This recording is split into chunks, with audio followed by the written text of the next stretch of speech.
The Hound of the Baskervilles. Chapter 12. Death on the Moor. For a moment or two I sat breathless, hardly able to believe my ears. Then my senses and my voice came back to me, while a crushing weight of responsibility seemed in an instant to be lifted from my soul. That cold, incisive, ironical voice could belong to but one man in all the world. "Holmes," I cried. "Holmes, come out," said he, "and please be careful with the revolver." I stooped under the rude lintel, and there he sat upon a stone outside, his grey eyes dancing with amusement as they fell upon my astonished features. He was thin and worn, but clear and alert, his keen face bronzed by the sun and roughened by the wind. In his tweed suit and cloth cap he looked like any other tourist upon the moor.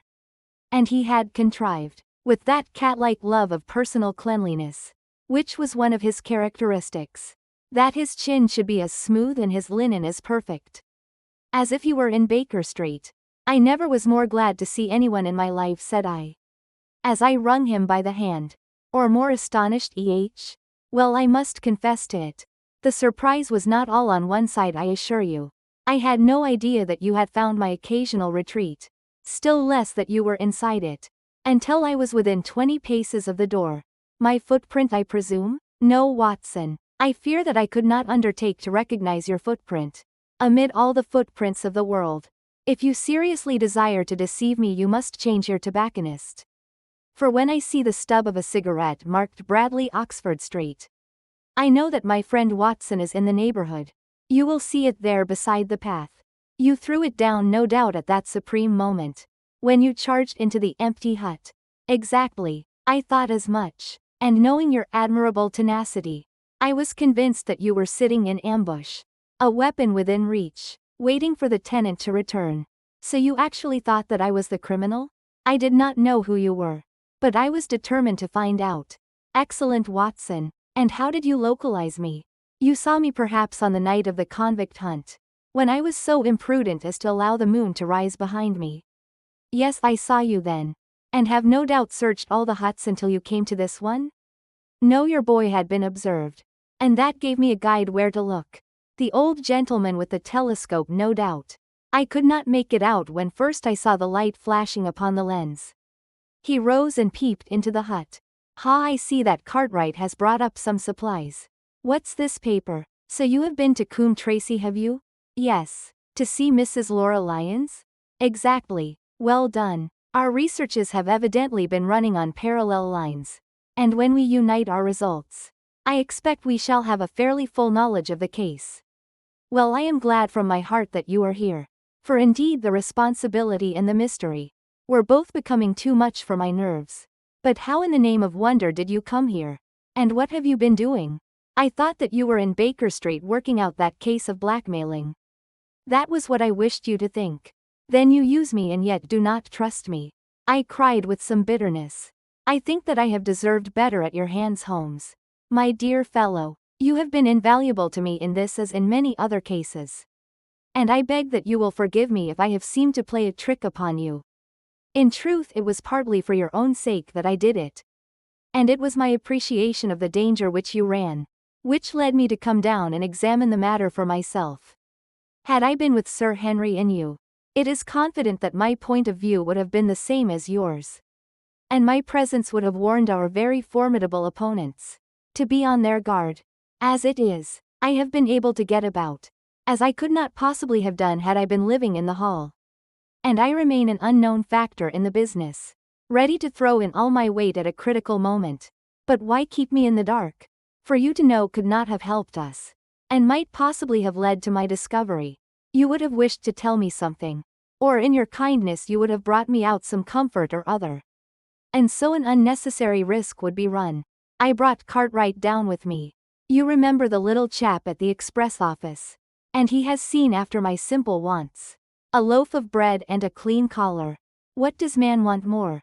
He has given me an extra pair of eyes upon a very active pair of feet. And both have been invaluable. Then my reports have all been wasted." My voice trembled as I recalled the pains and the pride with which I had composed them.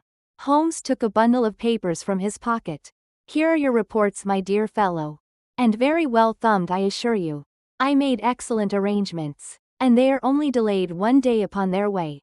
I must compliment you exceedingly upon the zeal and the intelligence which you have shown over an extraordinarily difficult case. I was still rather raw over the deception which had been practiced upon me. But the warmth of Holmes's praise drove my anger from my mind. I felt also in my heart that he was right in what he said, and that it was really best for our purpose that I should not have known that he was upon the moor. That's better, said he, seeing the shadow rise from my face. And now tell me the result of your visit to Mrs. Laura Lyons. It was not difficult for me to guess that it was to see her that you had gone, for I am already aware that she is the one person in Coombe Tracey who might be of service to us in the matter. In fact, if you had not gone today, it is exceedingly probable that I should have gone tomorrow. The sun had set and dusk was settling over the moor.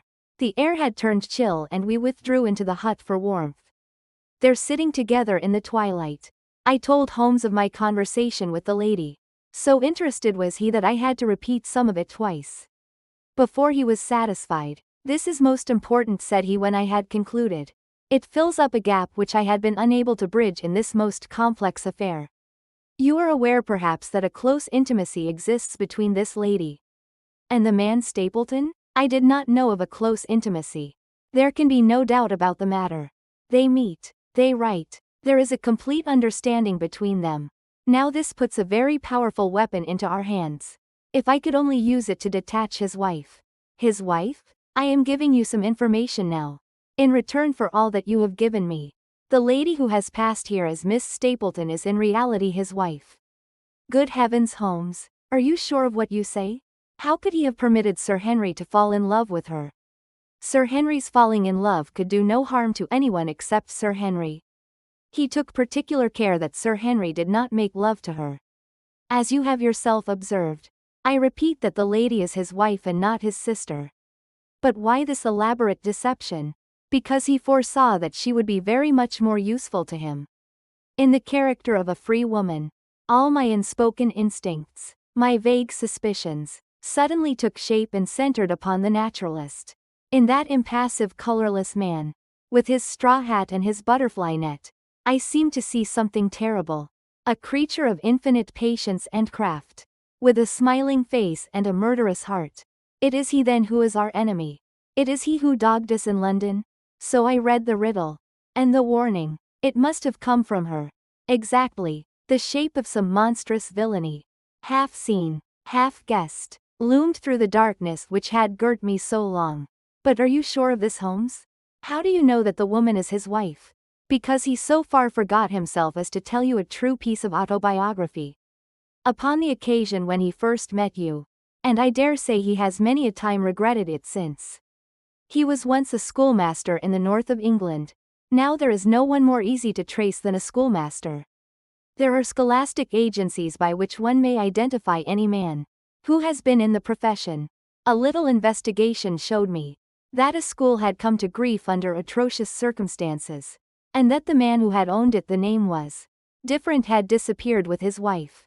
The descriptions agreed. When I learned that the missing man was devoted to entomology, the identification was complete. The darkness was rising, but much was still hidden by the shadows. If this woman is in truth his wife, where does Mrs. Laura Lyons come in? I asked. That is one of the points upon which your own researches have shed a light. Your interview with the lady has cleared the situation very much. I did not know about a projected divorce between herself and her husband. In that case, regarding Stapleton as an unmarried man, she counted no doubt upon becoming his wife. And when she is undeceived, why then we may find the lady of service. It must be our first duty to see her, both of us, tomorrow. Don't you think, Watson, that you are away from your charge rather long? Your place should be at Baskerville Hall. The last red streaks had faded away in the west, and night had settled upon the moor. A few faint stars were gleaming in a violet sky. One last question, Holmes, I said as I rose. Surely there is no need of secrecy between you and me. What is the meaning of it all? What is he after? Holmes's voice sank as he answered. It is murder, Watson. Refined, cold-blooded, deliberate murder. Do not ask me for particulars. My nets are closing upon him, even as his are upon Sir Henry. And with your help he is already almost at my mercy. There is but one danger which can threaten us. It is that he should strike before we are ready to do so. Another day too at the most and I have my case complete. But until then guard your charge as closely as ever a fond mother watched her ailing child. Your mission today has justified itself. And yet I could almost wish that you had not left his side. Hark! A terrible scream, a prolonged yell of horror and anguish burst out of the silence of the moor. That frightful cry turned the blood to ice in my veins. Oh, my God! I gasped. What is it? What does it mean? Holmes had sprung to his feet. And I saw his dark, athletic outline at the door of the hut. His shoulders stooping, his head thrust forward, his face peering into the darkness. Hush, he whispered. Hush. The cry had been loud on account of its vehemence. But it had pealed out from somewhere far off on the shadowy plain. Now it burst upon our ears, nearer, louder, more urgent than before. Where is it? Holmes whispered. And I knew from the thrill of his voice that he, the man of iron, was shaken to the soul. Where is it, Watson? There, I think. I pointed into the darkness. No, there. Again the agonized cry swept through the silent night. Louder and much nearer than ever. And a new sound mingled with it. A deep, muttered rumble, musical and yet menacing. Rising and falling like the low, constant murmur of the sea. The Hound, cried Holmes. Come, Watson, come. Great heavens, if we are too late. He had started running swiftly over the moor. And I had followed at his heels. But now from somewhere among the broken ground immediately in front of us, there came one last despairing yell, and then a dull, heavy thud. We halted and listened. Not another sound broke the heavy silence of the windless night. I saw Holmes put his hand to his forehead like a man distracted. He stamped his feet upon the ground. He has beaten us, Watson. We are too late. No, no, surely not. Fool that I was to hold my hand. And you, Watson, see what comes of abandoning your charge.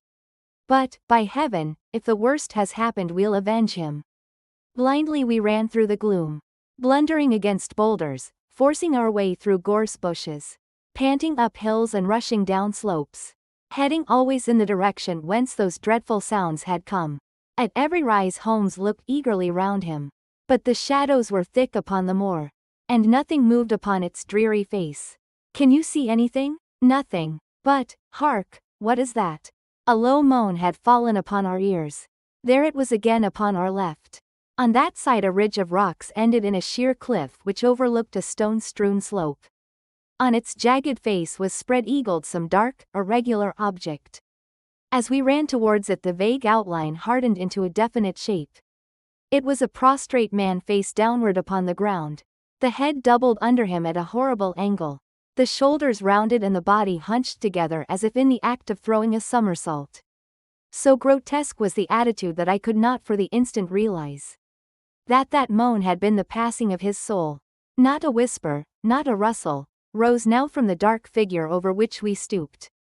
Holmes laid his hand upon him and held it up again with an exclamation of horror. The gleam of the match which he struck shone upon his clotted fingers. And upon the ghastly pool which widened slowly from the crushed skull of the victim. And it shone upon something else which turned our hearts sick and faint within us. The body of Sir Henry Baskerville. There was no chance of either of us forgetting that peculiar ruddy tweed suit. The very one which he had worn on the first morning that we had seen him in Baker Street. We caught the one clear glimpse of it. And then the match flickered and went out. Even as the hope had gone out of our souls. Holmes groaned, and his face glimmered white through the darkness. The brute! The brute! I cried with clenched hands. Oh Holmes, I shall never forgive myself for having left him to his fate. I am more to blame than you, Watson. In order to have my case well rounded and complete, I have thrown away the life of my client. It is the greatest blow which has befallen me in my career. But how could I know, that he would risk his life alone upon the moor in the face of all my warnings? That we should have heard his screams, my God, those screams. And yet have been unable to save him. Where is this brute of a hound which drove him to his death? It may be lurking among these rocks at this instant. And Stapleton, where is he? He shall answer for this deed. He shall. I will see to that. Uncle and nephew have been murdered. The one frightened to death by the very sight of a beast which he thought to be supernatural. The other driven to his end in his wild flight to escape from it. But now we have to prove the connection between the man and the beast. Save from what we heard, we cannot even swear to the existence of the latter. Since Sir Henry has evidently died from the fall. But, by heavens, cunning as he is, the fellow shall be in my power before another day is past. We stood with bitter hearts on either side of the mangled body, overwhelmed by this sudden and irrevocable disaster, which had brought all our long and weary labors to so piteous an end. Then as the moon rose we climbed to the top of the rocks over which our poor friend had fallen. And from the summit we gazed out over the shadowy moor, half silver and half gloom. Far away, miles off, in the direction of Grimpen, a single steady yellow light was shining. It could only come from the lonely abode of the Stapletons. With a bitter curse I shook my fist at it as I gazed. Why should we not seize him at once? Our case is not complete. The fellow is wary and cunning to the last degree. It is not what we know, but what we can prove. If we make one false move the villain may escape us yet. What can we do? There will be plenty for us to do tomorrow. Tonight we can only perform the last offices to our poor friend. Together we made our way down the precipitous slope and approached the body. Black and clear against the silvered stones. The agony of those contorted limbs struck me with a spasm of pain and blurred my eyes with tears. We must send for help, Holmes. We cannot carry him all the way to the hall. Good heavens, are you mad? He had uttered a cry and bent over the body. Now he was dancing and laughing and wringing my hand. Could this be my stern, self-contained friend? These were hidden fires, indeed. A beard, a beard. The man has a beard. A beard? It is not the baronet, it is it is my neighbor, the convict. With feverish haste we had turned the body over. And that dripping beard was pointing up to the cold, clear moon.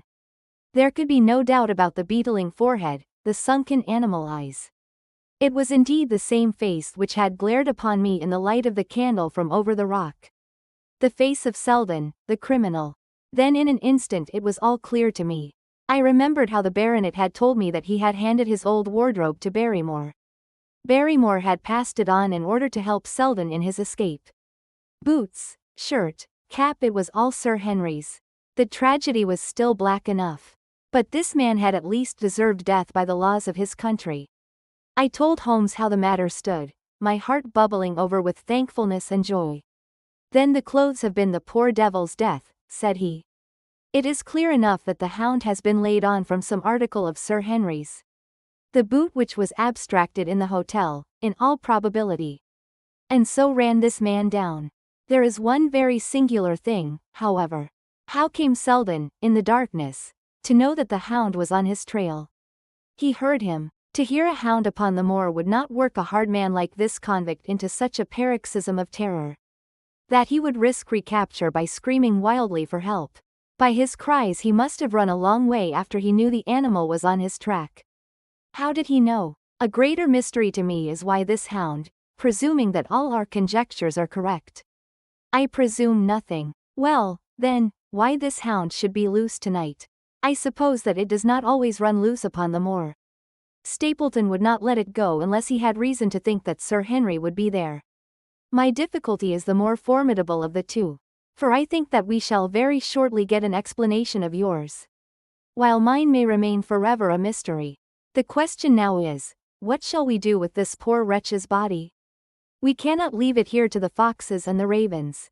I suggest that we put it in one of the huts until we can communicate with the police. Exactly. I have no doubt that you and I could carry it so far. Halloa, Watson, what's this? It's the man himself, by all that's wonderful and audacious. Not a word to show your suspicions.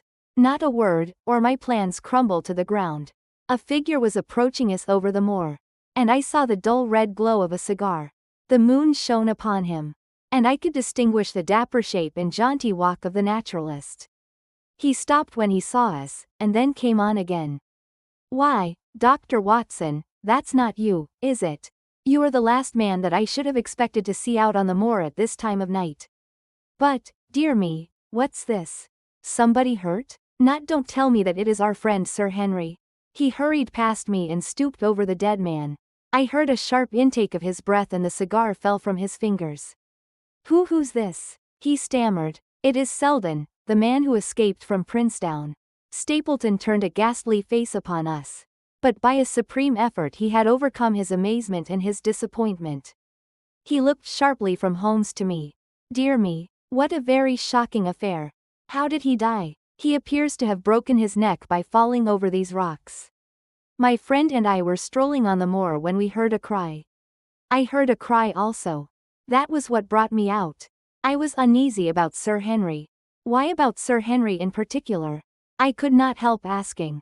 Because I had suggested that he should come over. When he did not come I was surprised. And I naturally became alarmed for his safety when I heard cries upon the moor. By the way, his eyes darted again from my face to Holmes's. Did you hear anything else besides a cry? No, said Holmes. Did you? No. What do you mean, then? Oh, you know the stories that the peasants tell about a phantom hound, and so on. It is said to be heard at night upon the moor. I was wondering if there were any evidence of such a sound tonight. We heard nothing of the kind, said I. And what is your theory of this poor fellow's death?